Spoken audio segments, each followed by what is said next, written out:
your job. Put the gun down before you kill someone.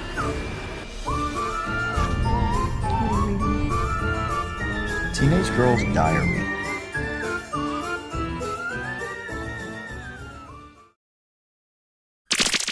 Hello, and welcome to another Dollar Store Drive-In. I'm your host, Laura. I'm Joe. And we're the Newlydeads. We are. And if this is your first time tuning in, thank you for joining us. If this is your millionth time, I don't know how many episodes we've got. Lots of them. 78? 78 episodes.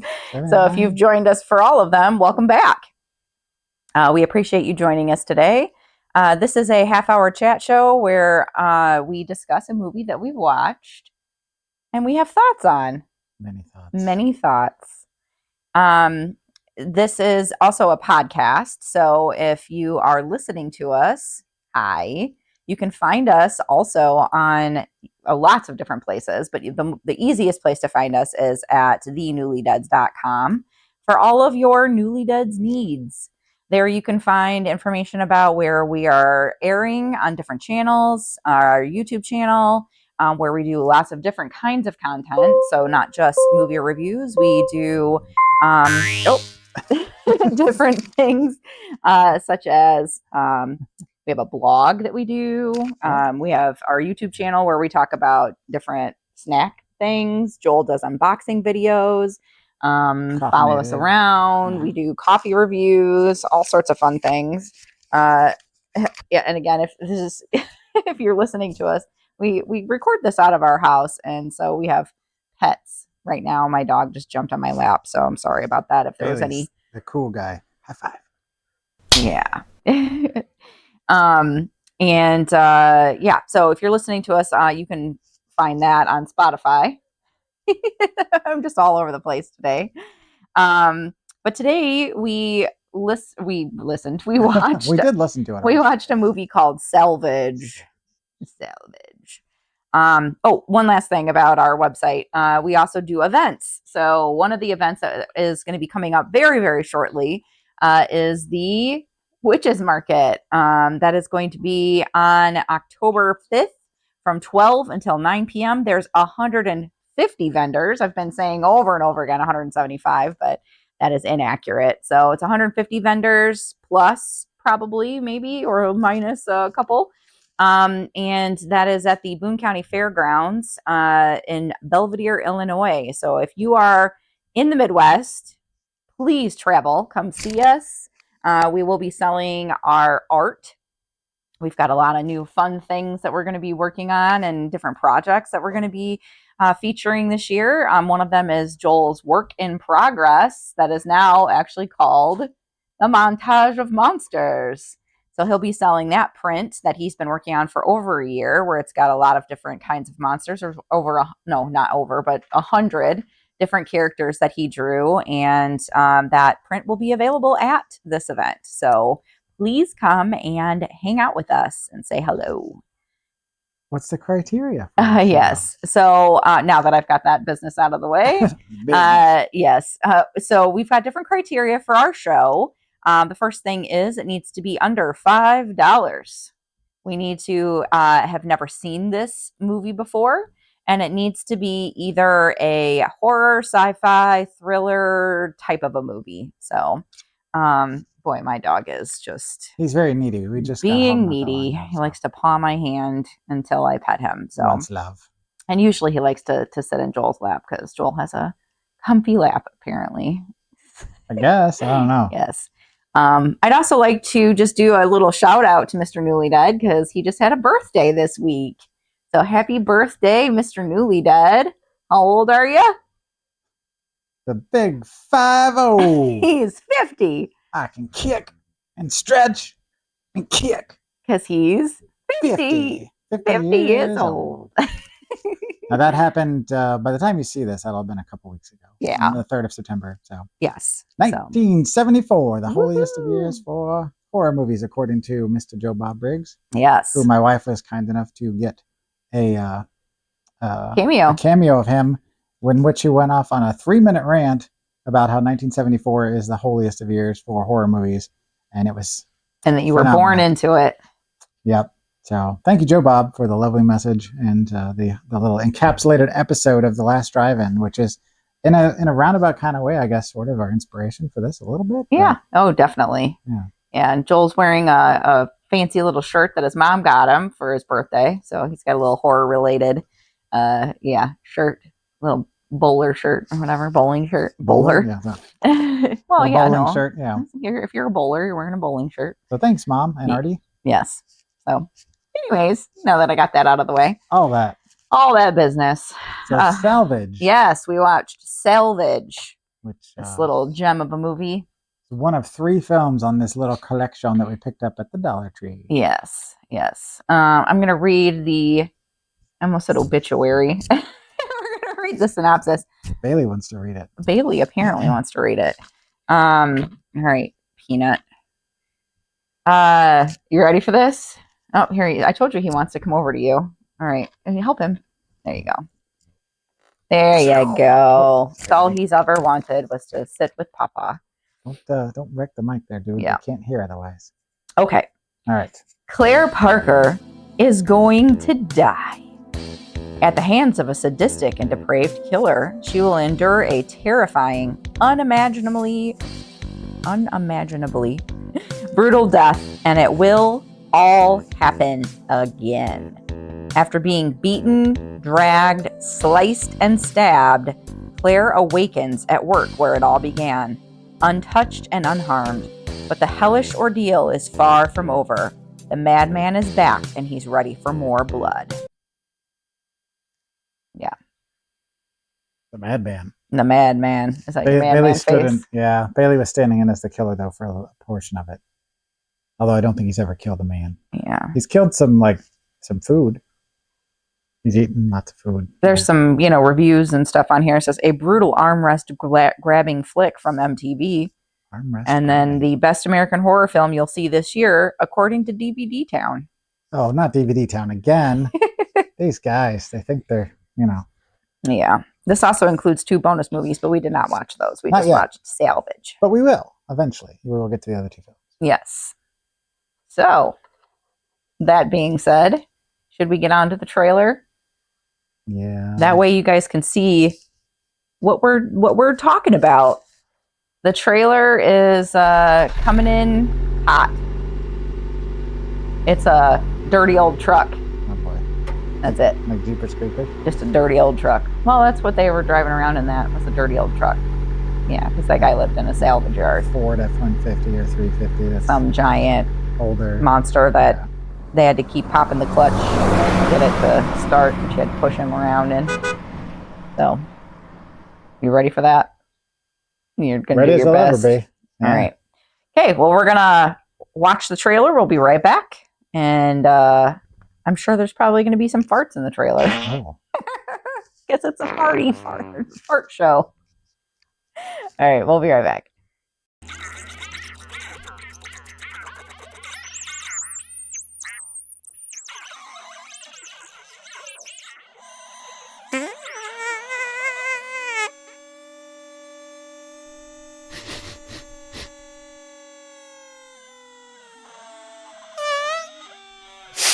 One, two, three.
Tell me where it hurts, and I will take you back.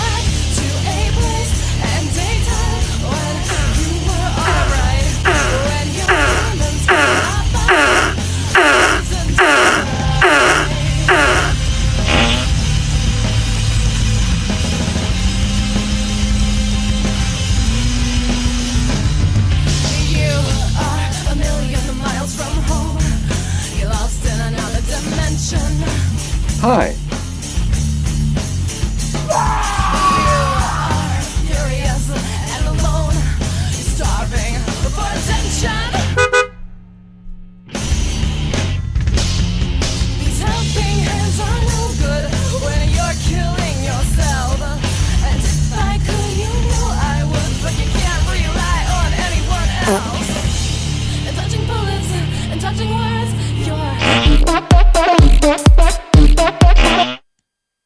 And we're back. Hopefully you enjoyed that trailer. Joel's got some notes, it looks like. Bailey was checking them out to make sure there's no misspellings. He's like, you spelled salvage wrong. Did I? No. Oh. So whenever we watch a movie, I take notes so we have a little guideline to guide us through this milieu of film-going experience. I don't know where I'm going with this. And I also draw pictures. Sometimes Mrs. Newlydead also does the same. Yes, this time I did not. I did take some notes, but it was just in my own little like journal thing. Yeah. So, but so this week I drew a little box head. I drew a little a bone, and I said this is humorous. Mm-hmm. And I drew a little box head dude. Is that Freddy? That's it says I think this guy might be Teddy Spooger instead of Freddy Krueger. I was trying to, so I drew yeah, because it's like the dream stuff. He's a dream killer, sort of. Yeah. I don't know if we're giving away the ending or not, but probably not. I mean, unless we decide that people shouldn't watch this movie, but we'll get to that. Yeah. So Salvage is from 2006. Thank you, Bailey, for laying down. Currently sitting at 5.3 out of 10 on the Internet Movie Database. He knew that it was time to sit because it's time to talk. So this was directed by brothers Jeff and Josh Crook, or as they're listed in the cast, or as Jeff and Joshua Crook. Jeff, they also wrote this, by the way. Jeff is known for writing and directing a movie called Sucker Punch, and no, it's not the Zack Snyder visual epic. He directed a film called Ghetto Dogs with a Z, and he wrote and directed a movie called Rockaway. So Joshua Crook is known for directing and writing Demon Hole, which is an unfortunate title for a film. Demon Hole? Demon Hole. He also directed a movie called Even After Everything, and a TV, I don't know if it was a movie or a show, I think it was a show that he directed called Alien Dawn, and he directed all the episodes. I see my note there where I made sure to specify that he directed the entire series, which I like. The sci-fi stuff and sci-fi TV shows were kind of where I cut my teeth when I was younger after, black and white horror movies. And so I'm sort of curious, but not that curious. This stars Lauren Curry Lewis as our titular lead. She was in a movie called Jesse and Jill. If you could say it in words, how else are you going to say it? Write it? Sign language. Song, sign language. Yeah, I guess there's multiple ways. And this teacher. You could say it with your eyes. Morse code. This also stars Chris Ferry. Interpretive dance. Who was in a movie called Limbo. I don't think it was about, competitive limbo dancers, although back in 2000, I'm surprised Will Ferrell didn't make a movie like that. He was in Tryst and something called London Betty. And then the last person I wanted to mention was Cody Darby.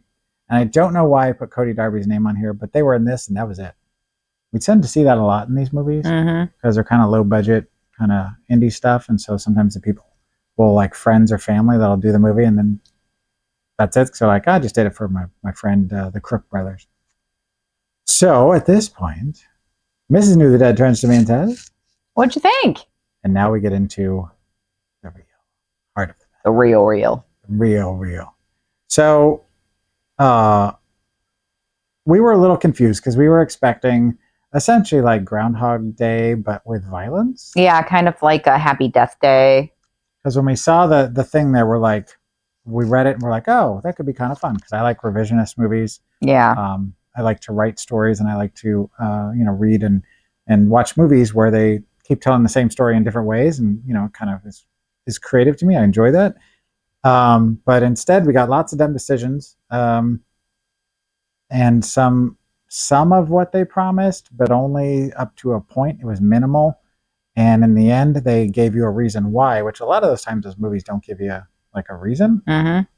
This actually gave you a reason, which, in the right hands and with the right storytelling, could have been really, really cool. But yeah, there was some deja vu. Oh, I also have to mention, just because my kid was watching this with us, and we kept referring to the smoking blouse. Oh yeah. Because there's a kid and the lead girl are dating, and he comes to her house to pick her up for school, and her mom's there, and he says, hey, you got a smoking blouse on, or something to that effect, right? Yeah, it was weird. And it's a little weird. I mean, I'm smoking blouse, Mrs. Whatever. That's what it was. Yeah, I'm all for being nice to your significant other's parents, but if they're good people. But smoking blouse. But to say you got a smoking blouse, like did that it doesn't smell really like cigarettes? That doesn't go together. Yeah. A blouse is not like. Yeah, I don't think. When I hear the word blouse, I think of either like an office attire, worker. yeah.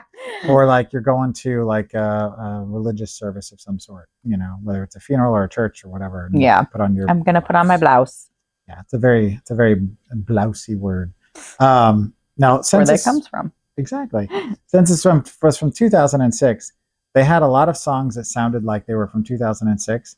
Like I put down Rob Zombie sounds because there was a lot of noise, like the sound effects in it were very like Halloween 2007 kind of things. Yes. But then the music I wrote, I said such 2006 garage band garbage. And I'm not saying that all garage band music is bad. No, you like garage bands. I do. But and you like chick singers, and it was like a chick singer garage band, but it wasn't like a great one. It's like if you went to a show in your friend's garage and they had another friend that had a band, and that band made a demo, and they were selling the demo that they made on a 4-track in their basement. It's kind of like that. Maybe a little bit more production to it, but unfortunately it wasn't. It was probably friends of the directors, I guess. There was sorry, band. Right? Whoever you were that provided the music. There was also weird background music. Yes. Yeah. The incidental soundtrack that was going on was. There was one that was supposed to be scary sounding, but it sounded like a cutesy Harry Potter kind of sound to it, and his kid was laughing a lot about that one. It was weird. We also noticed that the lead girl and the murderer in the movie looked like they were knockoffs of Alicia Silverstone and Bill Paxton. It was weird. And then there was a point where somebody gets their face ripped off, and we were joking about pulling your face off. If you've ever seen Face Off, which incidentally, there's rumors that there's going to be a sequel with both of the characters coming back. We'll see. I said this movie is a mess. I said, he actually pooped. Did he actually poop in the movie? I'm trying to remember. He used the bathroom at that guy's house. Oh, that's right. Yeah, they go to the killer's house to investigate because and he's got a case of the Bee Gees. And he decides that he's got to go right now. Yeah. And so he goes into the bathroom to do his business. Which, why would you do that when there's the killer that could come home at any moment? And okay, you're leaving evidence behind because it obviously smells like poop after you're done. So the guy lived in a dump, literally. He lived in a salvage yard. So maybe he didn't care, and it maybe already smelled like poop in there. I don't know. But you're never more vulnerable than when you're in the bathroom, either getting out of the shower or in the restroom. There's actually someone that we know that that's their greatest fear is for somebody to break into the bathroom and do them harm while they're doing their business. And I never really thought about it until they mentioned that. And then I was like, oh, you're right. Yeah. Pants around your ankles, doing your thing, and all of a sudden somebody busts in. That's bad news. No, thanks. And let's see. Then, I don't know. I have some stuff here about the ending, what they actually did. I don't know whether we should talk about it or not. So I said it could have been really good, but it wasn't. And there was also some sound effects that sounded like an evil goose ate a didgeridoo, if that makes sense. Kind of this wow, wow, kind of noise. It was weird. But anyway, do we actually get into the... Do you want to spoil it? I don't know. I mean, I don't. If you want to see it, it is a creative idea. So I guess we'll leave that up in the air, but we'll just say that it's not what it says on there exactly. It's a little confusing at times, If you're not paying like attention, because you're especially. watching it and you're thinking like, again, if you've seen Happy Death Day or things like that, or like Russian Doll, like those kind of shows, where it's like, you keep reliving the same thing over and over and over again, and you're trying to figure out like why it's happening. It's not exactly like that. It is where she like wakes back up, but it makes it even more confusing as to like really what's happening. And then the way that they do the ending, it's interesting, but it's also a little confusing why they did it the way that they did it, if that makes sense. Yeah. Which I'll give you one of the last things I wrote on here, which was think Hellraiser meets Groundhog's Day. Maybe that'll give it away. Maybe it won't. Yeah, kind But I kind of. of got this sense that it was like, I don't know, because then there's this kind of weird, kind of flip flopping, sort of, but not really, of the storyline. And you're like, wait, what just happened? And it's just, I don't know, because she does get killed a couple different times. She remembers it, but it's never the exact same way. It's never the exact same space or time. Right. Things change from like one of the first times the killer shows up in the truck and pretends that he's there to pick her up because her boyfriend has been delayed, and then the next day she's back there exactly the same place again when she wakes up, and she's waiting for her boyfriend, and she's thinking it's going to be the killer again, but it's her boyfriend this time. So it's like the rules are kind of loose. Like, Yeah. And she keeps seeing the same guy over and over again, but like, is he a ghost? Is he real? Like, why is that happening? And like, everybody in the town is kind of like a bunch of jerks. Like, every dude in the film is like ass. I mean, whatever, a-holes. Yeah. Right. no, they are. There's not a lot of good people in the town. Oh, even like with, her the boyfriend's sheriff not and stuff. great to her. Her mom's not great to her.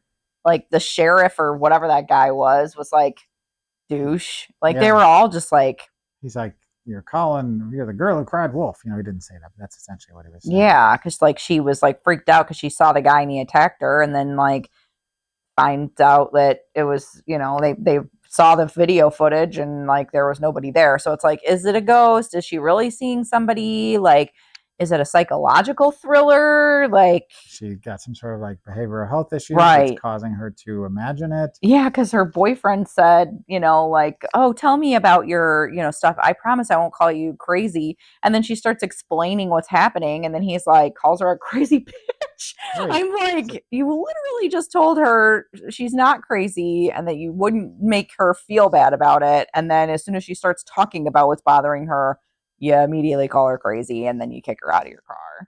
I mean, I know in high school we make bad decisions, and even in college with the people we date, but I don't know why she was with this guy. It was interesting, like why they chose the route that they did.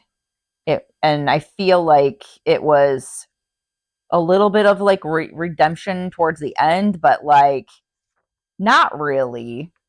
They had a really like a clever idea that I can't say entirely hasn't been done before, but if they would have managed to do it a little bit differently, even with the low budget and the crappy soundtrack and all the other stuff, it still could have been at the end where we're like, okay, I'd buy it. That was cool. I'd watch that again, or I would recommend it. But the way it was done, I just wish that they would have like done it a little bit different towards the end. So I recommend watching it. It's not like an hour and a half. It's not great. It's an older film, so the lead's okay. But we're curious. We want you to watch it and then like come talk to us about it on Facebook or something. And you can, contact at thenewlydeads.com. You knew what I was thinking. Yeah. With my finger pointing. Yeah. So. Because you can email us and let us know what you thought. And we'd be happy to discuss it further with you because who knows? Maybe it's your favorite movie. Yeah. Maybe if you're like, oh man, that was great. So we were surprised at the end. We were, and we were like, oh, okay. Still didn't make it better, but no. Okay. Yeah. So on a scale of up to 5 smoking blouses. Oh no. What am I gonna do for that? Just shirt on fire, maybe. Just a shirt on fire. Or just Anyways. a hot lady wearing a blouse. She's a smoking blouse.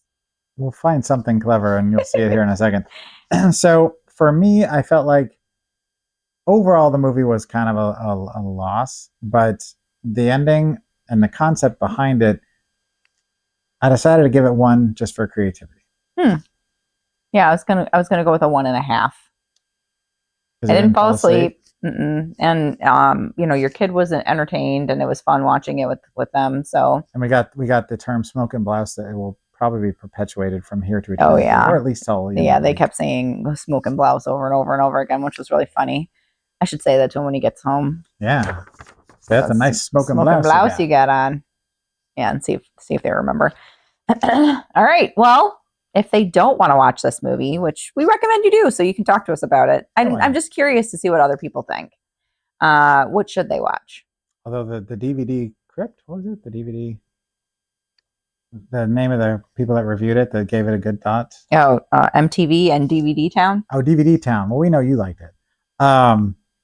So typically I don't like to pull something that's referenced in my notes, and so I deleted it from my notes so that I didn't mention it. But my lovely wife mentioned it, so I'm just going to roll with it because I still think it applies. Oh, did you say Happy Death Day? I did. Oh, I felt like Happy sorry. Death Day from, I forgot to write the date on here. I want to say it was like 2020. Yeah, it was like pretty recent.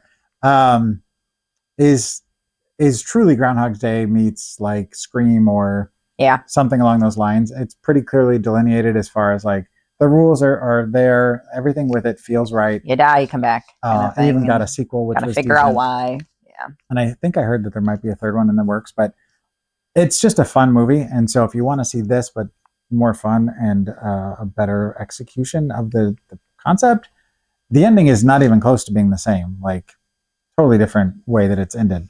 But yeah, that would be my recommendation. Awesome. I like that. That's a good recommendation. Do you want to blow your notes up since we can't blow up the DVD because there's 2 other movies on there? I'll let you blow them up in a minute, but I got to give you the other movie first. And I always write, just a little Oh, right. before I give it. Okay. Well, I'm going to set this down here. So what are we watching next week? Next week. Black Cadillac, From starring Randy Quaid. From 2003. I'll blow my notes up now. Now I can blow his notes up. I thought she makes the noise, even though I'm going to insert the noise. Yes. She always makes it after the fact. So I got to cut the noise off early so you can hear the cute little way she goes. Anyway. So this is based on a true story. We'll see. Your sins will find you. Oh, that's not good. It looks like an old Cadillac. I keep singing Black Cadillac. Randy Quaid. Ever seen, I just I can't not look at him and not think that he's cousin Eddie, That's it's a nice whatever you got there, Clark. I don't remember. Someone named Todd Schwartz thinks it's a taut thriller. Oh, Todd Schwartz! Holy crap! He gave it 4 stars for CBS Radio. Oh, I don't know. DVD Town on there somewhere? No. No. All right. But yeah, Randy Quaid in a horror movie, or at least a thriller, or whatever this is. I'm a little bit curious about that. Yeah, it's not really his game. There is another review that says hits the ground running and never slows down from Scott Weinberg of efilmcritic.com. All right. But it's a car. How's it hitting the ground running? Very funny. Ready? Yeah. All right. What starts as a night of celebration for 3 friends quickly becomes the ultimate test of survival when their car breaks down on a frozen and deserted mountain road. The mystery grows further when they are joined by a local deputy sheriff and are stalked down the mountain by the ominous, probing headlights of a black Cadillac. It's a terrifying race, man against machine, and Mother Nature's most fearsome elements. Based on writer-director John Morlowski's own terrifying experience on a late-night road trip in January of 1983. All right. I'm in. I like a good killer car movie. I like The Car. I like Duel. I like Candy Cane. Oh, Joyride. Joyride. Although that one, there's somebody behind the wheel. But I'm sure there's somebody behind the wheel of the black Cadillac too. I don't know. In The Car, there's nobody behind the wheel. In Duel, they think there's somebody behind the wheel. And Christine, there's nobody behind the wheel. That's true. Yeah, whenever you get, or Maximum Overdrive, there's another one. I like Machines Yes. Coming to Life kind of thing. Yeah. So I take it Randy Quaid is probably the deputy. I think he's the sheriff. or- Yeah, it looks like he's got I could see him in that role. Yeah. And he'll be like, "Hey You there, shouldn't Clark." be out here in these parts. He's like, "Pooper's full." Yeah, we try Pooper's not to full. swear too much. But Yeah, and they look. There's like creepy things in the Cadillac. yeah, that kind of reminds me of Dead End with Ray Wise, and that was not a great movie. A lot of people seem to like it, but it looks like the cover to Dead End. Yeah, it almost seems like a supernatural I've seen it kind of twice. thing. That's kind of, but if it's based on a true story, we're gonna have to look into that and see exactly where the nugget of truth is, because sometimes it's pretty small. So it's produced and directed by, and the story is by John Murlowski, but it's written by another person. So this John Murlowski guy, he's all in on this. This is his life story. I'm ready. I'm excited. I'm excited too. We'll see if we're let down or not. All right. Okay, well, that's the end of our show. That one went really fast today for some reason. Again, we want to thank you very much for watching, and you can always find us again at thenewlydeads.com for all of your Newlydeads needs. So until next time, Keep it cheap and creepy. bye. Go look after your mother and sister. Where are you going? I'm gonna finish this. Goodbye, Tom.